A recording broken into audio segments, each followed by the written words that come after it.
புதுசா ஒரு வெண்டைக்காய் விதையை அறிமுகப்படுத்துற விழாக்கு தான் நாங்க போயிருந்தோங்க. அங்கதான் லக்ஷ்மி இன்புட்ஸோட டமாக்கான்ற பெயர்ல ஒரு புது வெண்டைக்காய் விதையை அறிமுகப்படுத்திருந்தாங்க. எங்களை மாதிரியே நிறைய விவசாயிங்க அந்த விழாக்கு வந்திருந்தாங்க. இந்த விதையை விவசாயம் பண்ண ஒருத்தர் கிட்ட தான் இந்த விதையை பத்தி விசாரிச்சிருந்தோம். இது லக்ஷ்மி டமக்கா விதை தான் ஊன்றுக்குங்க. இது நல்லா ஈல்டுலாம் நல்லா தான் வருது. காயெல்லாம் நல்லா ஒடிப்பு நல்லா தான் இருக்குது. ஒன்றும் பிரச்சனை இல்லை, வாங்கி ஊனி பாருங்கள், நல்லா தான் இருக்குது. காய் ஒரு 200 கிலோ காய் ஒடிக்குது. இது வரைக்கும் 4 மாதம் ஆகுது.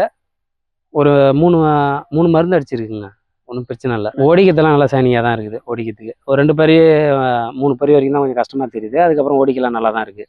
வளர்ச்சி நார்மலாக தான் இருக்குது. ஒன்றும் அதிக ஹைட்லாம் போகல. ஒடிக்க கொள்ள ஹைட்டு போகுது, ஒடிக்க கஷ்டமாக இருக்கும் அப்படின்லாம் நினைக்க தேவையில்ல. நார்மலான ஹைட்டு தான் இருக்குது. இது வரைக்கும் ஒரு 20 பரி ஒடிச்சிருக்கு. இன்னும் ஒடிக்கும். காயெல்லாம் ஒன்றும் பிரச்சனை இல்லை. பூ சங்குலாம் நல்லா தான் வச்சுருக்கு. ஒன்றும் பிரச்சனை இல்லை. லக்ஷ்மி டமக்கா இந்த விதை பேர். வாங்கி ஊனிடுங்க. அதே மாதிரி மருந்து குறைந்த அளவு தான் பயன்படுத்துனாங்க. பார்த்தீங்கன்னாலே தெரியும், குறைந்த அளவில் மருந்து பயன்படுத்தியும் உங்களுக்கு தெரியும் டெய்லி மழை பெய்யுது. இந்த விதை பார்த்தீங்கன்னா அனைத்து விதை விற்பனை நிலையங்களிலும் கிடைக்குங்க.